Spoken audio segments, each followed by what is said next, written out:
तो दोस्तों मूवी की स्टार्टिंग में हम पास्ट में हुई एक घटना को देखते हैं। साल था 1989। पुलिस वालों को पता चलता है कि कोई औरत सुसाइड कर ली है। अब पुलिस वहां छानबीन करने जाती है, जिससे उन्हें ये समझ आता है कि इस औरत ने सुसाइड नहीं की बल्कि किसी ने उसका रेप करके मार डाला है। तो अफसर पेरुमल इस केस को इन्वेस्टिगेट कर रहा था, बट उसे वहीं पर एक बहुत बड़े बिजनेसमैन का कॉल आता है जिसका नाम था अभयंकर स्वामी। वह उसे ये कहता है कि इस केस को सुसाइड घोषित करके बंद कर दे, इसके बदले वह उसको बहुत सारे पैसे देगा। तो पेरुमल डरा हुआ था, बट पैसों की लालच में अंधा था, इसीलिए वह सुसाइड घोषित कर देता है। बट दिक्कत तो ये थी कि उस औरत के पास एक छोटा सा बच्चा भी था। तो अफसर अभयंकर के कहने के हिसाब से वह उस बच्चे को कचरे में छोड़कर चले जाते हैं। अब उस लड़के के साथ क्या हुआ होगा और उस औरत को किसने मारा होगा, ये एक रहस्य रह जाता है। यानी कहानी के आगे जानेंगे। वेल अब कहानी प्रेजेंट टाइम में आती है। साल था 2025। हम एक शख्स को देखते हैं जो बहुत परेशान था।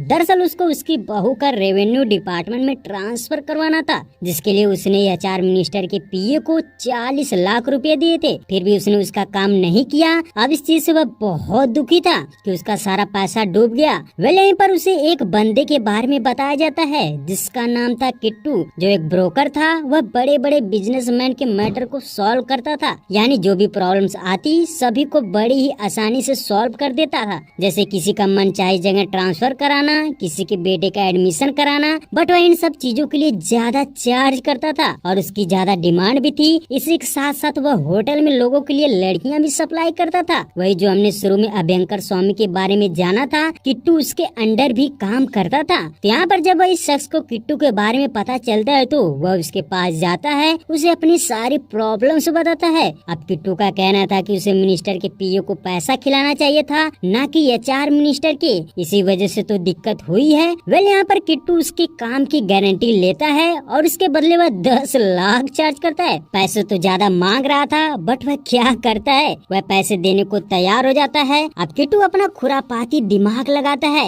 वह डायरेक्ट सीएम से बात करता है। दरअसल सीएम को शादी के लिए बहुत बड़े मंदिर की जरूरत थी। तो किट्टू नटराज मंदिर के पुजारी से हाथ मिलाकर उन्हें कन्वेंस करता है। फिर वह सीएम के कहने के हिसाब से वहाँ फंक्शन फिक्स करता है। उसके बदले वह एचआर मिनिस्टर के बारे में भी बताता है कि उसने एक ट्रांसफर के लिए 40 लाख रुपए खाए हैं। तो यहाँ पर किट्टू सीएम से सोर्स लगाकर एचआर मिनिस्टर को ही उसके पद से हटा देता है, जिससे उसका पिया जिस शख्स से पैसा लिया था उसे वह वापस कर देता है। तो कुछ इस तरह बड़ी ही चालाकी से किट्टू उस आदमी की मदद करता है। यानी शहर में इसका जबरदस्त रौला था, किसी को भी कोई काम कराना था वह किट्टू के पास ही आते थे। हालांकि वह नरम दिल का भी था, गरीबों की मदद भी करता था। जैसे एक दिन उसे पता चलता है कि एक इंस्पेक्टर एक अपार्टमेंट से एक औरत को धक्के मारकर भगा रहा था, जबकि उसने उससे पैसे भी लिए थे। तो जब ये बात किट्टू को पता चलती है तो वह वहाँ पहुँचते ही इंस्पेक्टर को थप्पड़ मार देता है और उसे धमकाता है कि तेरे झोल झाल के बारे में मैं अच्छे से जानता हूँ, अगर नहीं माना तो आईजी से कहकर तुझे सस्पेंड करा दूंगा। उसके बाद वह महिलाओं के लिए महिला गृह उद्योग भी चालू करता है, जिससे महिलाएं घर पर ही बैठे बैठे काम कर सकते। इसके बाद हम देखते हैं कि किट्टू के मोहल्ले में एक लड़के की मौत हो जाती है। बताया जाता है कि वह स्कूल के स्विमिंग पूल में डूबकर मर गया, बट सच्चाई कुछ और थी। दरअसल उस लड़के को प्रिंसिपल ने ही मारा था, जो अभयंकर साला था। अब ये बात किट्टू को पता चलती है तो वह बहुत गुस्सा होता है। तो वह एक प्लान बनाता है। वह सबसे पहले एक नारकोटिक्स ऑफिसर को कॉल करता है। उसे बताता है कि एमएलए अभिराज का बेटा ड्रग्स केस में अरेस्ट हो चुका है, उसकी जगह किसी और लड़के को भेजना है। उसके लिए वह उस लड़के के घर वालों को भी पैसे देगा और इंस्पेक्टर को भी। तो अफसर उसे एक लड़के के बारे में बताता है। तो हम देखते हैं कि किट्टू उस लड़के को एमएलए के बेटे को छुड़ाने के लिए नहीं, बल्कि उस लड़के के जरिए वह अभयंकर के साले को मारना चाहता था। यहाँ पर किट्टू उस लड़के को 50 लाख देता है और उससे कहता है कि उसे प्रिंसिपल को जान से मारना है, उसके बदले उसे सिर्फ 7 साल की सजा होगी। तो वैसा ही होता है, वह प्रिंसिपल को मार देता है, जिससे उसे 7 साल की सजा हो जाती है। बट दिक्कत ये थी कि अगर अभयंकर को इस बारे में पता चला तो वह क्या करेगा। जबकि किट्टू उसका राइट हैंड था। उसके बाद कहानी एक और कैरेक्टर की एंट्री होती है। एक बिमला नाम की लड़की थी जिसने 2 साल पहले लव मैरिज की थी, बट किसी वजह से उसका तलाक हो चुका था, जिससे वह बहुत परेशान थी क्योंकि उसने भागकर शादी की थी। तो उसके पास ना तो काम था ना तो घर था, तो वह इसी सिलसिले में किट्टू से बात करने आई थी। उसको उसकी फैक्ट्री में काम चाहिए था और एक कमरा भी चाहिए था। तो यहाँ पर किट्टू उसे अपनी फैक्ट्री में काम पर लगा देता है और एक कमरा भी दे देता है। उसके बाद हम देखते हैं कि दोनों में धीरे धीरे लगाव होता जा रहा था, फिर धीरे धीरे प्यार भी होता जा रहा था। उसके बाद दोनों शादी भी कर लेते हैं। अब हम देखते हैं कि कैबिनेट मिनिस्टर का पीए जिसका नाम था वेंकट मूर्ति, वह किट्टू के पास आता है। दरअसल उसकी प्रॉब्लम ये थी कि जो कैबिनेट मिनिस्ट्री मैडम थी वह वेंकट से बहुत ज्यादा काम कराती थी और उसे जरा भी इज्जत नहीं देती थी, यहाँ तक कि वह उनसे टॉयलेट भी साफ करवाती थी।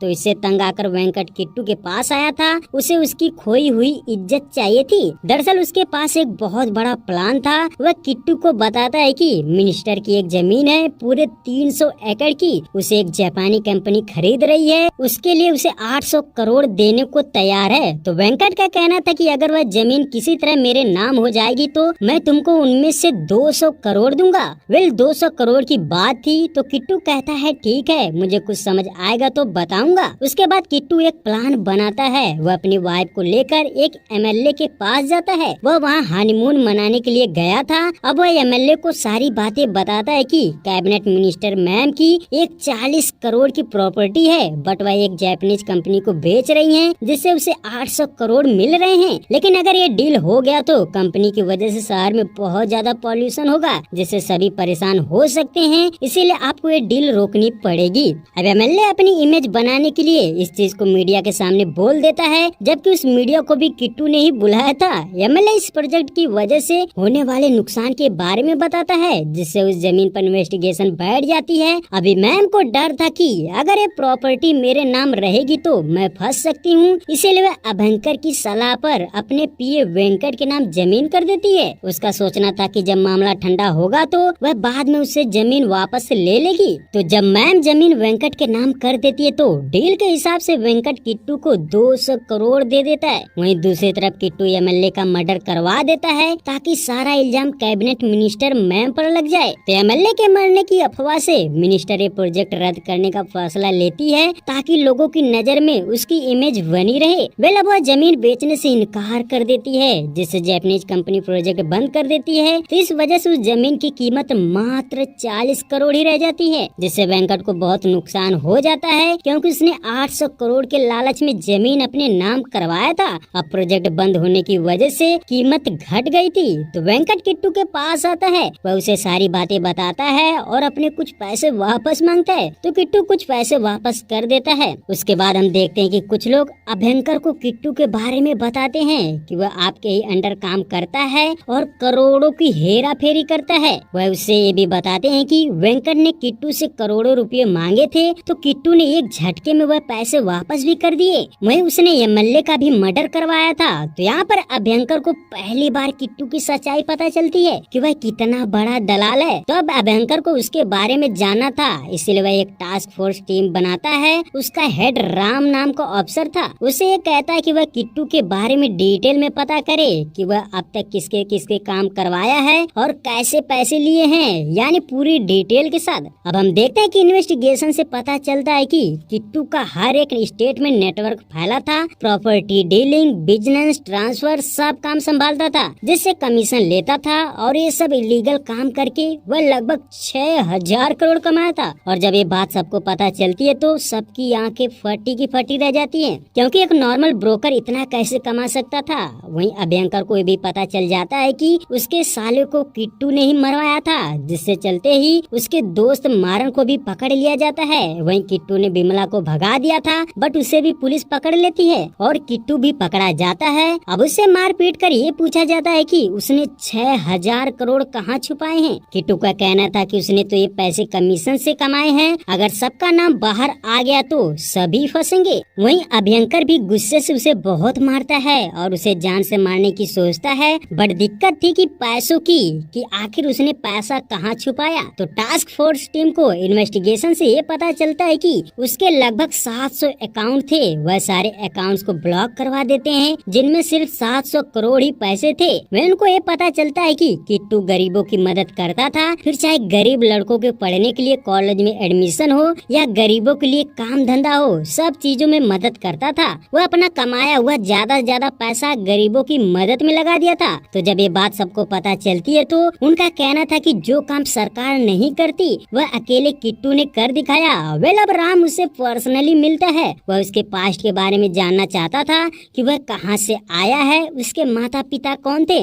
अब कहानी पास्ट में जाती है, जिसे हमने शुरू में देखा था कि कुछ पुलिस वाले एक बच्चे को कचरे में फेंक कर चले गए थे। तो वह बच्चा कोई और नहीं बल्कि अपना किट्टू ही था। उसे एक दिन एक आदमी पाता है जो चित्रकार था। वह दीवारों पर पेंटिंग करके समाज को उसका आईना दिखाता था, जिससे उससे लोग चिढ़ते थे। वही आदमी किट्टू को कुछ ज्ञान भी की बातें बताता है, जैसे कि उसे जीवन में क्या करना है। उसे चाहे कुछ भी हो जाए वह अपने दम पर सबको नचाएगा और फिर गरीबों की मदद करेगा। इसी के साथ वह उसकी माँ की मौत में कौन कौन जिम्मेदार थे उनके बारे में भी बता देता है, जिससे सबसे बड़ा था अभयंकर। वह उसकी पावर के बारे में भी बताता है। तो किट्टू का मेन मकसद था अभयंकर से भी ज्यादा ताकतवर बनना। तो एक दिन जब उस आदमी को जेल में ही मार दिया जाता है तो किट्टू शहर आता है। वह किसी तरह अभयंकर के ही घर नौकर की नौकरी करता है। वे यहीं पर कहानी फिर से प्रेजेंट में आती है। बताया जाता है कि महेश्वर में पता करने पर भी उसके बारे में कुछ पता नहीं चला था। हम देखते हैं कि 6 महीने बीत चुके थे, फिर भी किट्टू ने कुछ नहीं बताया था।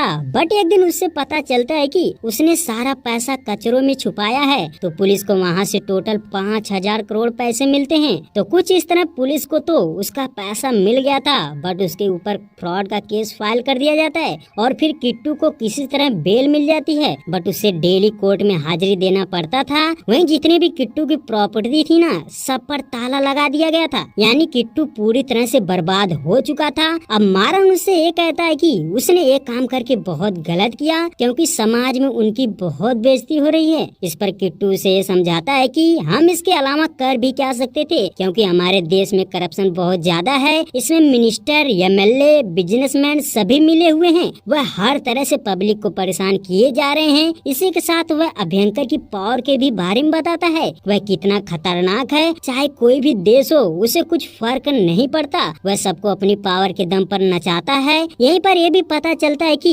अभयंकर मिश्रा का एक बहुत बड़ा प्लान था। वह इंडिया का प्रेसिडेंट बनना चाहता था। तो किट्टू को डर था कि जब वह सत्ता में नहीं था तो इतना कुछ कर दिया था, तो अगर प्रेसिडेंट बन गया तो देश को ही बेच देगा। वेल अब यहीं पर किट्टू कसम खाता है कि एक हफ्ते में वह अभयंकर की असलियत सबके सामने लाएगा और उसे बर्बाद कर देगा। वहीं दूसरी तरफ ऑफिसर राम को ये पता चलता है कि उसने जो पैसा पकड़ा था वह पूरा नहीं है, यानी किट्टू ने अभी भी कुछ पैसे छुपाए थे। तो इसीलिए वह किट्टू पर हर समय नजर रखने लगते हैं। किट्टू के दिमाग में एक जबरदस्त प्लान चल रहा था, बट उसके लिए उसको पैसों की जरूरत थी। जैसा कि हमने जाना कि उसने अभी भी कुछ पैसे छुपाए थे। दरअसल उसने अपने पैसों को बिटकॉइन में बदल दिया था। तो वह उन पैसों को एक्सचेंज करता है तो उसे 197 करोड़ रुपया मिलता है, यानी उसके काम के लिए बहुत ज्यादा था। अब किट्टू को पैसे मिल चुके थे तो वह 3 हैकर को बुलाता है, नंदिनी, दिलीप, विघ्नेश। उन्हें बताता है कि अगर वह उसका काम ठीक से कर देंगे तो वह उन्हें पैसों के साथ विदेश शिफ्ट कर देगा।